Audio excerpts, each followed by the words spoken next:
Thanks a lot. Thanks for that wonderful introduction. And thank you, David, for being here. I've been here at the festival since yesterday, and I know there's great excitement for this session. And we all want to hear from you, as much as I want to hear from you as well. You know, it's been 4 years in the publishing business for me, you know, and it would be wonderful to do this. You've really, in India particularly, I think English language publishing, leading Penguin at that point, and you moved on to Canada and the work you did there, and coming back to India. It's been a long journey, and before we start on the art of editing, you know, I really want to know, in all these years, does fiction, particularly in India, excite you still? When you're looking at manuscripts, what is it that that you really look at? Well, you know, the thing about fiction is it's you can't sort of expect every year to be great. You know, I think as publishers we spend a lot of time trying to promote fiction, and it isn't always what we say it is, because you know there are times when you have a whole bunch of novelists who are outstanding. And other years, it's fairly kind of average, and that's true of publishing environments around the world. Well, when I started out as a very literary, as a great enthusiast of literary fiction, and you know, so it's now been almost 40 years, I'd say, you know, that I've actually been in this business, and the fact that I'm still here means I think that it still excites me. Is the fiction that I've read in the recent past outstanding? Some of it, most of it is average, but that's only to be expected. You know, I think what novelists and short story writers should do is spend a lot more time introspecting, researching, reading, instead of rushing into print. But unfortunately, the tenor of our age at the moment is publish as quickly as you can, especially because you can do so on your own. You know, you can put it up there and then you get a lot of likes, etc., and then you think you are a good novelist, but I don't think that's quite the case. You know, there has to be an apprenticeship, and so I think all of us know which the great writers are. For example, because we're in Kerala, I should say that for me an almost perfect short story is O.V. Vijayan's The Hanging. You know, it is astonishing. Even 30 or 40 years after it was written, in translation, it's still an outstanding piece of fiction. Why? Because it's original. It's completely felt. You can feel the feelings of the father and the death of his son, the helplessness and the hopelessness of the boy who's been hanged, the village. There's multiple layers of creativity and inventiveness going on, and you don't find that in much fiction. So that is why fiction still excites me, and that's why fiction disappoints me as well. Okay, thanks. You know, when I'm reading a manuscript for the first time, you know, in fact, I was mentioning it to somebody today as well. I think the instincts you get on your very first reading of the novel, I feel that they're extremely important, and subsequently one needs to develop on that, you know. Does it work the same way for you, or do you feel the subsequent readings, which are the closer readings, are the more important ones, which are more telling of where a piece of fiction might need to change or to improve? You're absolutely spot on. I think the first the first response to a piece of fiction by a literary editor has to be instinctual. Again, in order to develop that instinct, you have to have read copiously for a long, long time, so that you're able to, without thinking, I mean, it's muscle memory in a way, your senses need to respond to the thing that you're reading right away. And then, I've read many kind of versions of what an editor is supposed to do, and I've done it myself for many, many years. Some people think an editor needs to be an enabler, and that, I think, works in terms of, bringing a piece of fiction into the, into a publishing company, shaping it and sending it out again. But more than that, I think what an editor needs to do is identify and accentuate, the genius of that particular work.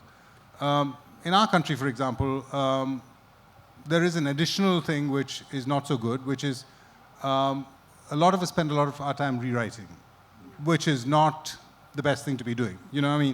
And that's because the grasp of the English language, because we all work in English language publishing, is not as it should be for a fair percentage of our books.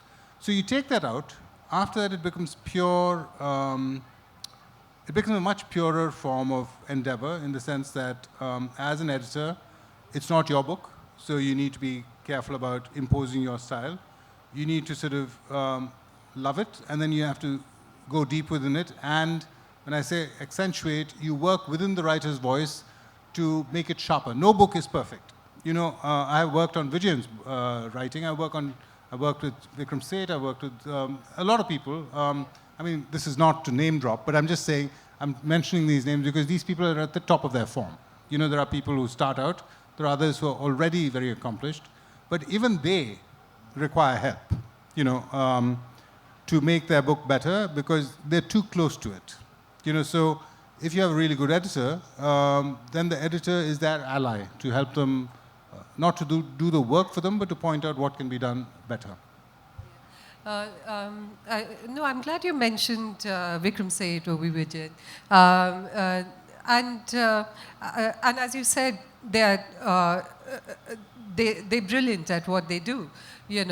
How, and I'm sure they're confident of it as well.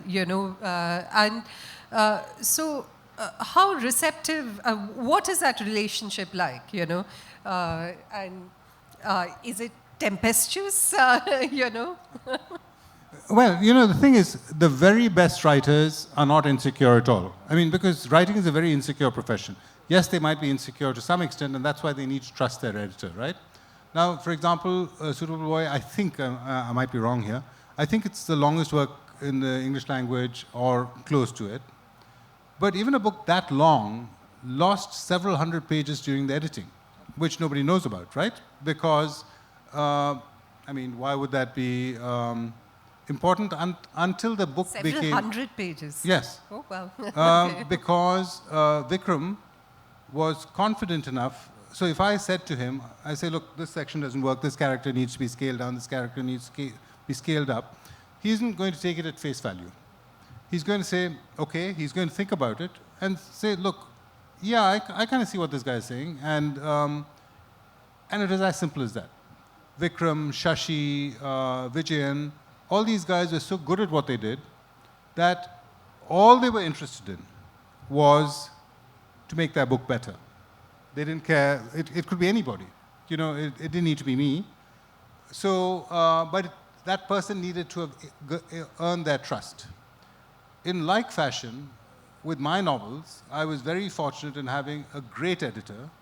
And even though I'd been an editor, all my, pretty much all my professional life, she would do things to that text that I loved, and I could see it was wrong.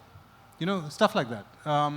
And that comes from, I think, what I'm trying to say is that the great writers usually don't give you trouble. Vikram was tempestuous in a different way. He kind of moved into my house because he thought I wasn't working hard enough. So, he said, okay, I'm going to sit here and monitor you from dawn to dusk. So this was during the editing of A Suitable Boy. The most insecure writers are first-time novelists, writers who are not very good. You can understand why that is so. So you need to be a little bit more delicate about your suggestions. With the very good ones, you can be perfectly straightforward and transparent. Here, you need to couch it in a little bit of, I don't know. You need to be a little emollient. You need to oil your suggestions a little bit. Okay.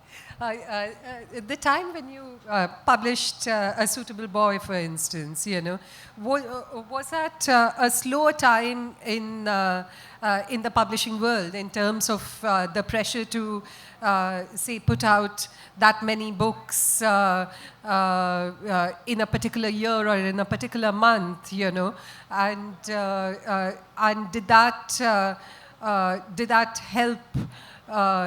With the editing process as well, you could actually spend that substantial amount of time working back and forth with the editor. And I may be wrong.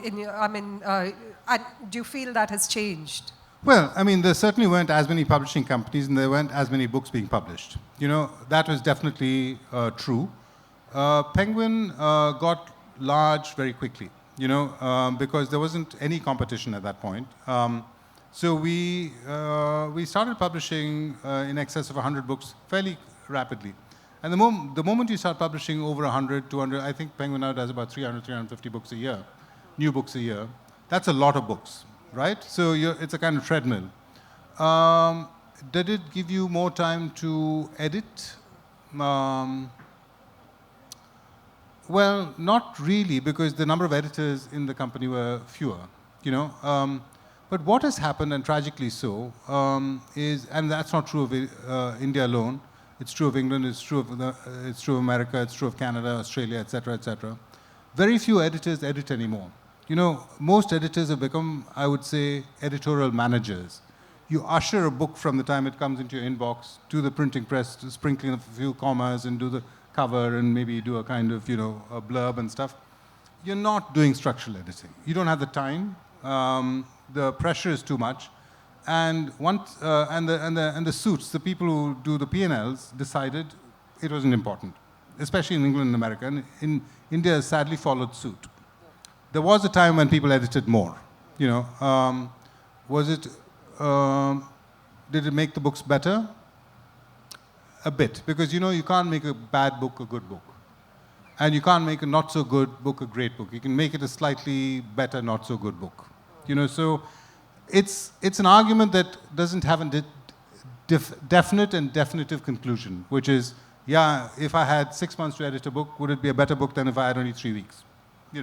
Some books can improve, some books don't improve. So I don't know if that has answered your question, but we had a little bit more time maybe, but were the books better as a result? No. We were lucky to have a whole bunch of great writers appear at the same time. Yeah, in fact, I think that's where my question came from, because the books you published then, they are the great writers in India today. And I wonder subsequently how many such writers have we published, so who've consistently, and continue to publish really, really good work. So I wondered whether there was a way of looking at novels, whether at identifying novels and editing novels and putting it out that was different from then and now. But also I do want to ask you. You are a novelist yourself, and you've spoken of keeping the authenticity of the author's voice, So, how, is it a challenge for you, to keep that distance, to keep your authorial voice away while you are editing and not impose it on the work of another? That's a really good question. It's something I struggle with. But I always just remind myself that this is not my book, The tools I bring to this book are different from what I would deploy if I was writing my own work. And I think I managed to keep the two separate quite successfully. I mean, like I said, the thing that I dislike doing, and I don't do it anymore, is at one time, at least a quarter of the books that I published were extensively rewritten. You know, I don't do that anymore. If I don't like something, I just say, you know, there are lots of publishing companies, please go elsewhere.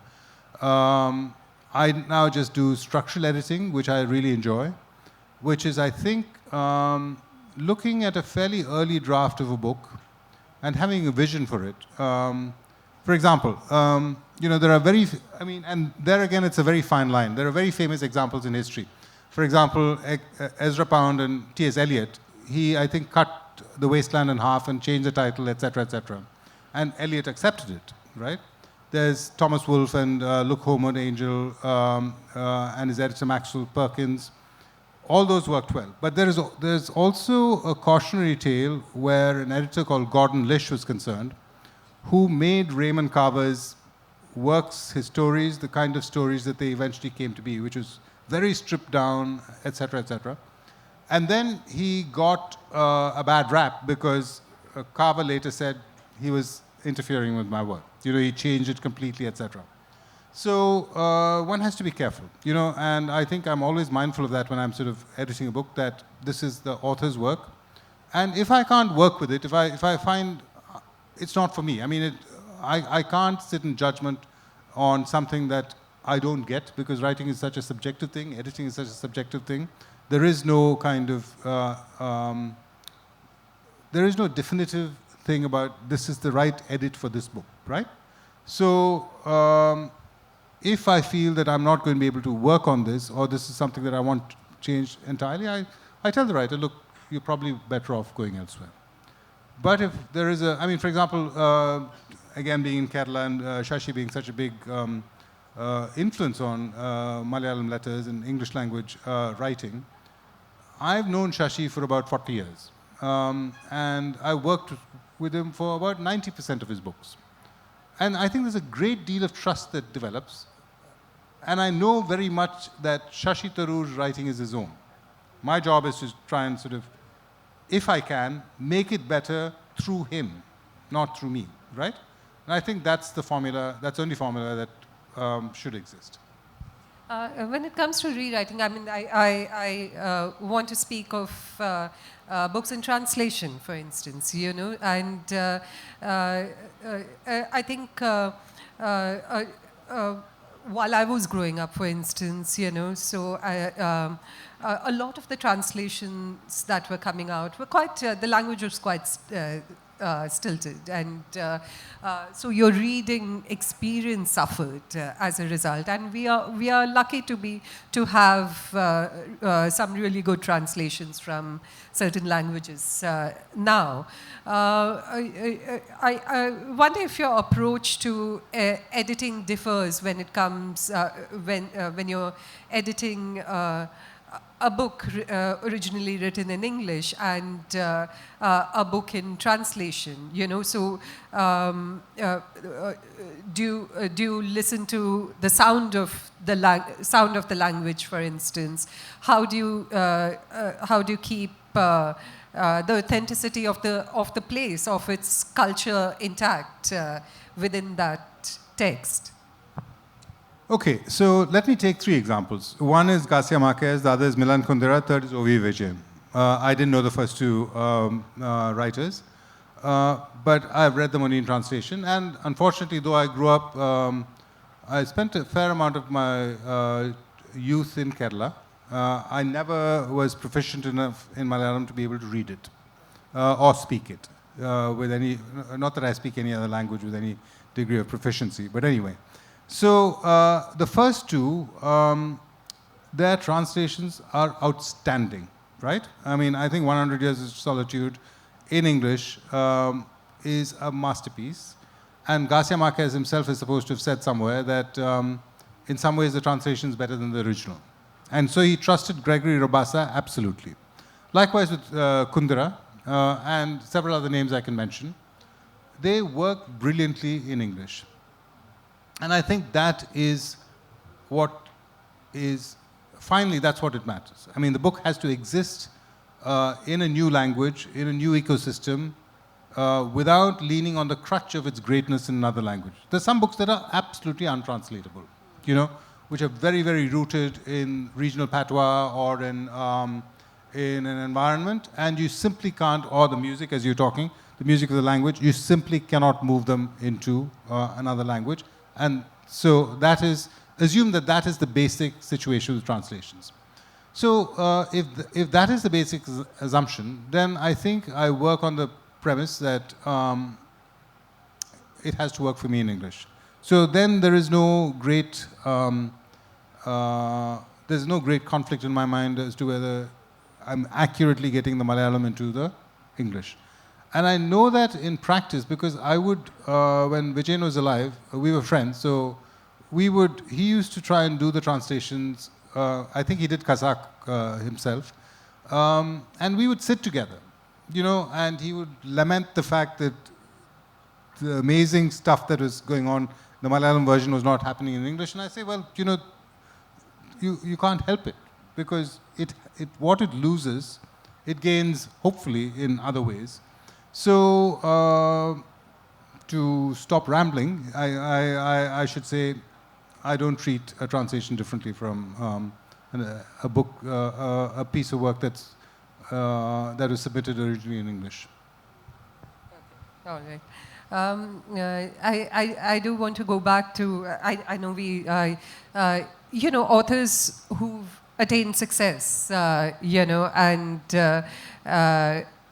so do you come, you know, when you're editing their work, you know, is it then more difficult, you know, and do you find, do they feel that they kind of immune from, you know, the editing process as such, you know? Yeah.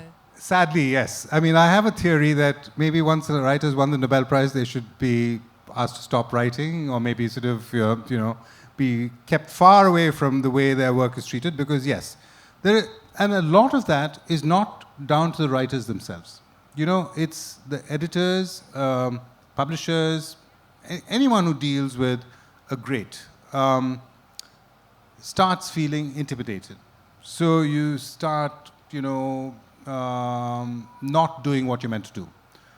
Obviously, there are writers, and I know of them, I know that these stories are true, will tell, and I'm not going to mention names here because what's the point, who have told editors or well-meaning kind of intermediaries to just lay off, you know, where they may have been sort of receptive before they attain their superstardom. Now they're just disdainful. That's still not true of some, well, most of the people I work with, fortunately, have remained grounded, and they say, we may be, you know, there was a time when I was a nobody, now I'm a somebody, but for me, it's still important that the work gets the attention it should, in terms of making it better. But yeah, sadly, the more famous a writer gets, the less receptive they are, usually, to editing. So what do you do then? I mean, as an editor, as a publisher, do you? Nothing. You just suck it up. You know, I mean, it's not the best thing in the world, but what do you do? I mean, at the end of the day, it's you know, you've been an editor on both sides of the fence. I've been an editor on both sides of the fence. You just realize that at the end of the day, it's the writer's work that matters, and the writer says, this is the way it's going to be. You just accept it. Yeah. And I mean, which is also why I think the relationship between the author and the writer, which grows over the years, matters so much. You know, so the author has worked with a particular editor over years on many books and seen what the editor has done to their work, and that relationship of trust it disappears, you mean? at that stage? Well, I mean, you know, with certain authors, of course. well, I think what has happened, you know, ever since publishing became more commercial. I mean, let's remember, not in India but globally, because in India it came a bit late, right? And we're talking here purely of trade publishing. We're not talking of academic publishing or educational publishing or textbook publishing, all of which have been around for a long time. Trade publishing is barely 40 years old. I mean, in its present form. I mean, there were a few publishing companies earlier.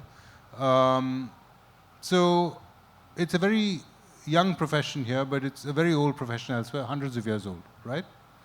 The golden age of publishing was 50 or 60 years ago. We are in current parlance, we're a sunset industry. You know, we're not where we were once upon a time. And the reason, I mentioned this for a very specific reason. In the golden age of publishing, there was very little movement of writers between publishing companies. Editors stayed in one company for the rest of their lives. They joined as sort of, you know, straight out of college. And so writers and editors stayed together for decades. Now, you know, there's checkbook publishing. You pay a higher advance. You know, promise a bigger print run, better marketing. The writer will move, and then that bond is severed, right? So for that reason, that trust never develops. And so why would a writer who thinks he or she is very good actually listen to somebody who they've barely known for a book or two books? You know what I'm saying? So that has changed over the years. So, and the genie is not going to go back in the bottle. It's going to continue in this way. So in an ideal world, a writer and publisher will stay together forever. In the real world, it doesn't happen. I want to come back to something you were speaking of earlier, you know, the almost lost art of editing. And this year, while the JCB award was being given, the chair of the jury, Srinath Perur, you know, I think a lot of the editors who were sitting in the room got taken aback, you know, because he started off with speaking of the books which the jury had read, which did not make it to the long list even, you know, and he spoke of the editor's role and the lack of the editor's role really in many of those books that they read, and that was the reason why they weren't included, you know. So he felt, I mean, of course, that was all he said at that point, so there was, curiosity was very high. And he felt that a good editor could have helped with the development of characters, of you know, everything that an editor does, you know. So, so how do you, and you spoke earlier about the fact that, you know, editors commission the work and then just kind of hand it over, you know. So, how do we train good editors, you know? How do we get those editors back in? Well, you know, I'm not sure it's ever going to happen because of the way publishing is set up. Because if you're a successful publishing company, you want to publish more books, you want to, you know, so output becomes of paramount importance. I also don't think the quality of editing is very good. Again, like I said, once upon a time it was great. Now it's not given that much importance. Now, as an editor, you're supposed to know enough about marketing, you need to know about the positioning of your book, you need to know about the I don't know, you need to know a lot more things about the book rather than the content itself, you know. So from the time you acquire it, you need to pitch it to your sales team, your marketing team, your CEO, whoever it is who's looking at your acquisition, your list of acquisitions. And so that doesn't augur well for the hope that great editing will return. That's one problem. The second problem is, if there haven't been great editors in a while, how are you going to teach the next generation? You know, and so on and so forth. It's a self-perpetuating problem, but all is not lost yet. I mean, I think there will always be great readers, editors, people who believe in text and who do the best they can, often on their own time because they don't have the time to do it at work. How do you train an editor? I don't know. the very best editors, and I've known a few in my time, you can't really sort of learn it at a publishing course. I think you learn it on the job, but then nobody's going to trust you the work and say, mangle my work and get better as a result. I think the only way you can be a great editor is to read from the time you're very, very sort of small and let it seep into you, to read literature so that you know how literature works. You talked about music. You need to know the book needs to sing to you in a certain way. There'll be books that are not for you, so that's fine. But every literary editor of any consequence I've known has been, first, an astonishingly good reader. So then they break the book down, right? You talked about the instinctual response to a book. So you have an instinctual response to the book. You can see through the, outer surface to the skeleton of the book, because if the spine is warped, how do you straighten it? So the things that I can use metaphors for, which are difficult to put into words, because I'm assuming you know the language, you know the grammar, you know punctuation, I'd hope. But, how do you fix something where there's no one way to fix it? You need to be able to draw upon all the hundreds of books you've read of consequence. And by reading, I don't mean sort of skimming them, but really plunging deep into it, seeing how chapters start, chapters end, characters enter the narrative, characters exit the narrative, etc., etc. I don't know how that can be taught. So then, does it matter to have editors at all? For one. So in Malayalam, for instance, Malayalam publishing, I believe the role of an editor is vastly different than it is in the English. What is it? I believe editing of this sort does not happen where you do the structural edits, and I think the author does the editing as far as he or she can, and that is largely what is published. This is what I believe happens. And so one then is, and we know that there's been outstanding works of literature that has come out in Malayalam. So then are editors really necessary to, if authors who are the great readers, is it all right to leave it to them to edit their own works? As an author yourself, would you, if you're confident about the work you've written, would you be happy to publish it without an editor having had a look? Well, there was, it's actually something that has happened in real life. There was a time in the UK about, I think, 25, 30 years ago, where some genius decided editors were not necessary. So they fired a whole bunch of editors. They said, what we need is marketing. We need marketing, marketing, marketing. Agents will send in manuscripts. They'll be, you can have junior people dealing with it. Within 10 years, they had to hire all the editors back again. And I'll tell you why. It's not so much because, like I said, they no longer edit in the UK and the US. Very rarely do they do it. Because what happens is there are 2 or 3 stages, which we don't have here yet, that a book is processed before it gets to a publishing company.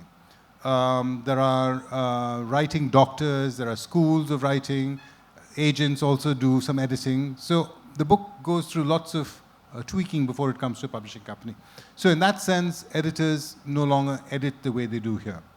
However, you can never entirely get rid of an editor, and I'm not sure that is true of Malayalam publishing again, as well, because who decides which writers to publish? It's the editor does, right? And there again, literary taste comes in. So an editor performs a variety of roles. I mean, for example, you acquire books. You don't just sit at your desk and sort of, make them better. So that role will never go away. So yeah, I think the role of editing might be changing, and I think it's quite a depressing time we're going through at the moment because of social media. There are no filters anymore because an editor is a cultural gatekeeper and a tastemaker, in the first instance. The second job of an editor is to try and work with an author to make their work better. Like I say, my knowledge of Malayalam is negligible, but I'm sure if I got into it, I would find the same kind of problems existing that one has found in the English language, which is books can be made better. Now, the writer might disagree, in which case the conversation stops. But I find it difficult to believe that there is any such thing as a perfect book.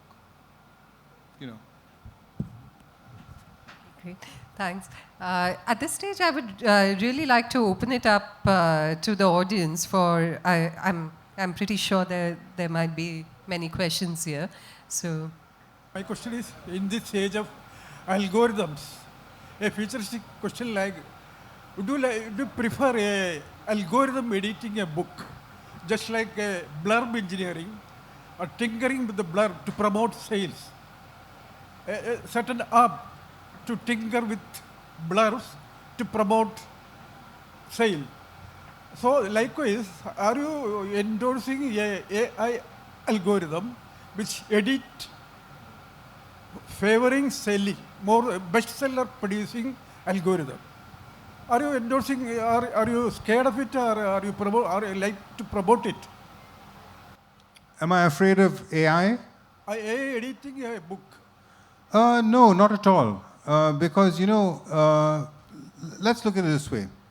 AI is only as good as everything that's been fed into the algorithm that produces the editing software or whatever, right? There's already legal action in America by writers who say that the people who are creating AI have stolen their work without giving them credit. That might be resolved. Leave that aside. I think the one thing that AI can't do, and it may well be that it can do it, I don't know, decades from now, it can't do it at the moment, is do anything that is not formulaic. So they might be able to write romance novels, they might, like you said, the AI might determine that this book is going to do well. So it might do romance, it might do self-help, it might do, I don't know, detective fiction. But literature is still some distance away from being generated by AI, I think. Okay, sir, regarding you mentioned about O.V. Vijayan's translation of The Legends of Kazakh. But it is widely said that it is a flop because it is against his intentions, it became reverse. The book was a flop in English, The Legends of Kazakh. So what could be the reason for that? Either himself translating, or as you said, Barkis was translated by somebody else, and it outsmarted his own work. But O.V. Vijayan couldn't outsmart his own work. What could be the reason for that? If I knew, I'd be selling 10,000 copies every book I published. I don't know the answer to that. I think some books work better in their mother language. So in this case, Malayalam, it was a work of genius in Malayalam. It may not have done as well in English, but it doesn't matter. At least English language readers got to read it. There's a question in the front row here.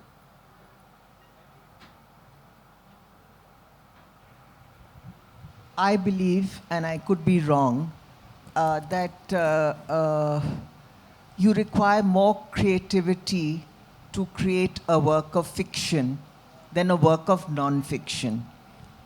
How does it work for editors? Do you require a different type of editor for editing non-fiction as opposed to an editor for fiction? Or does the same editor do the same thing with language or structure? Well, technically, you're right in saying that there need to be specialists for different genres.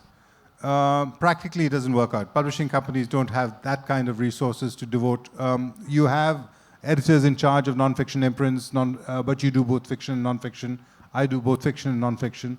So there's definitely a difference between what skills a textbook editor needs and academic editor needs. But trade publishing, you tend to, be fairly fluid in your in the kind of work you do. I think where non-fiction is concerned, you can prep a little better when you sort of edit a book. Say you're editing a cookbook versus a history or a biography, you approach it a little differently. You know, you look for different things such as information, lucidity, accessibility. Whereas in a novel, it's a completely different set of things that you look for. So, no, we don't have separate skill sets necessarily, but they require I mean, I think you need to sort of, adopt a different approach to fiction and non-fiction. I think fiction writers are more creative. Would you agree, either one of you? Well, in the sense that you're creating something from nothing, whereas I agree with Elizabeth. I don't know if you said that or not, but I think the greats where Indian writing in English especially were concerned, novelists, happened about 15, 20 years ago. But today what is happening is we have astonishingly accomplished works of non-fiction. History, biography, sociology, etc., which are far better than anything that was being written in this country some while ago. And these non-fiction books, I'll come back to your original thing about, what takes a greater amount of creativity.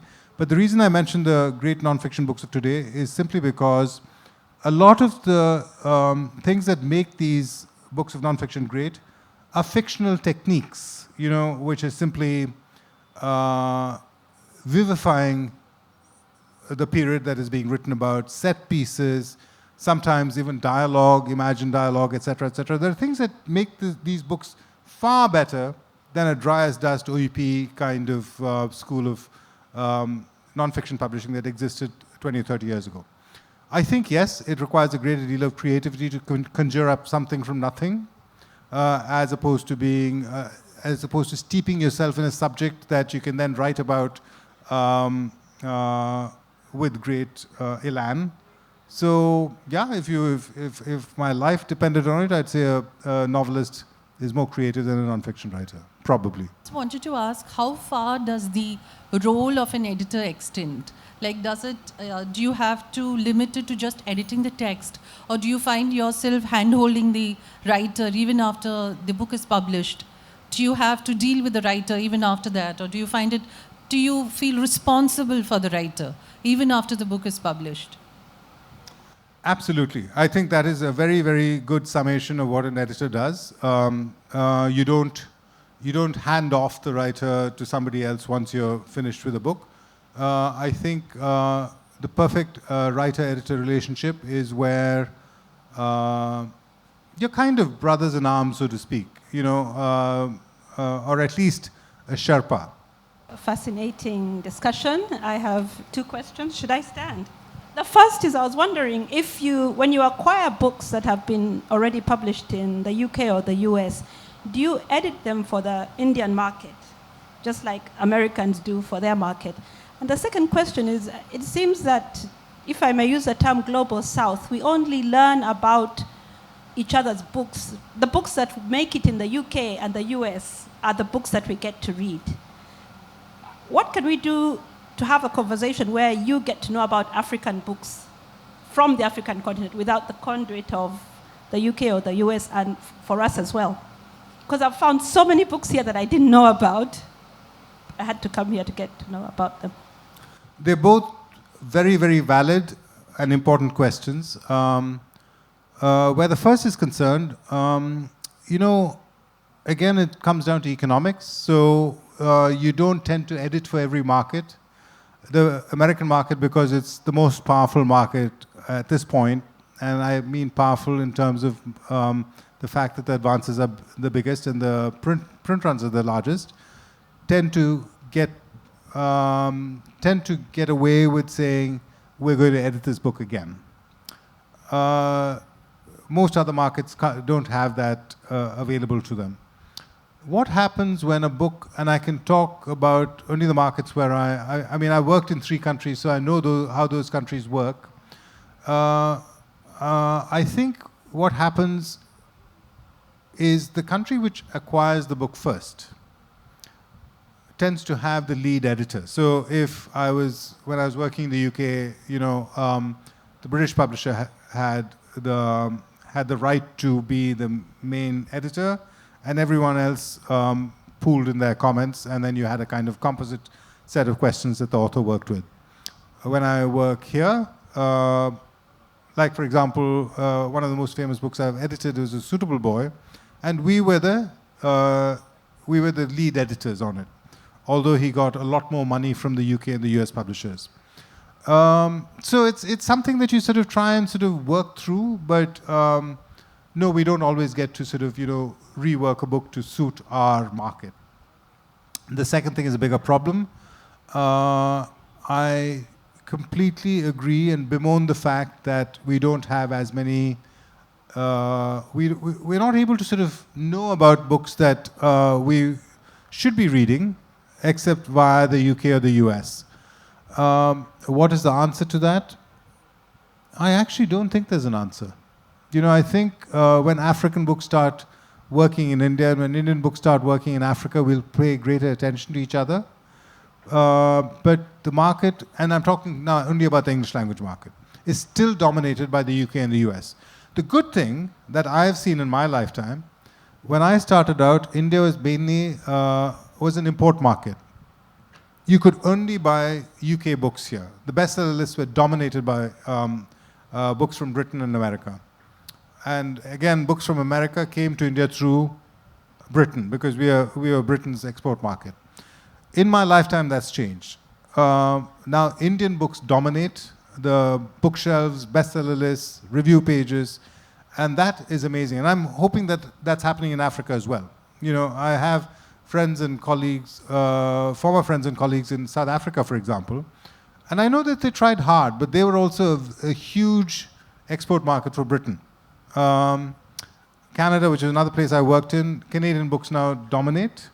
So I think it's going to have to be organic. When are they going to cross the borders and come to other parts of the world where they should be? I have no idea. Sir, so how does having an agent help you in getting published? And what are the advantages and disadvantages of having an agent? And also, how does the whole process work? Like agents, royalties, etc. I think it's a very good idea to have an agent because then you can focus on your writing. But again, don't expect an agent to be able to work miracles. So an agent might be able to get you a publishing deal, but it's often harder to get a good agent than to find a publisher. Because a lot of books that are placed with agents never find a publisher. And then, so that's the first thing that you need to be aware of. The second thing that you need to be aware of is that every editor, and Elizabeth, you should correct me if I'm wrong, is looking for the great book. So we're all receptive to a great manuscript. However, most writers today, because you're so anxious about, and I was anxious too, when I was 19, I wanted nothing more than to get my book published. I would have done anything to get my book published. Sadly, nobody wanted to publish me. At which point you have a reset which says, basically, don't worry about whether you're going to get famous, whether you're going to get lots of money, whether you're going to, be able to walk into literary salons, etc., etc. You have to realize that the only thing that is in your control is to write an astonishingly good book. The minute you do that, everything else is taken care of. Here, people spend too much time worrying about, what are the royalties I'm going to get? What is the advance I'm going to get? How are you going to market my book? Even before you've written a word. So I think you need to first focus on writing a great book, whatever that book might be. And then, yes, find an agent. Find a really good agent. And if you ask around, you'll know who the really good agents are. And they will actually be on your side. They will be able to sell the book to an editor because all editors respect good agents. You'll be able to get revenues, etc., etc., etc., etc. So I hope that's answered your question. Yes, get a good agent. There are instances of manuscripts getting rejected by publishers, and by many publishers, and then it goes on to get picked up by an editor and it becomes a bestseller. How does that sort of thing happen? And what are the chances? How do you exactly gauge the work of a new writer Is there a sort of mini screening process before it gets to the big people? Well, we spoke about that.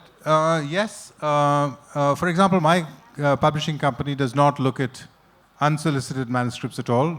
Most other companies look at it. When I was at Penguin, we had a system where the junior editors looked at the slush pile and then passed something up if they liked something. Do we miss great books? See, I used to have nightmares for many, many years that a book I turned down would then go on to win the Booker or the Pulitzer or, you know, well, the Nobel was out of reach. Fortunately, it hasn't happened yet. I'm sure I've missed books of consequence. But because it's such a subjective, instinctual reaction to that an editor has to a manuscript, yes, of course you will say, I don't like this when it might be a book of worth. And I don't think you can fix that problem. Thank you so much. Thank you, David. This was quite illuminating. And thank you all for being an engaged audience.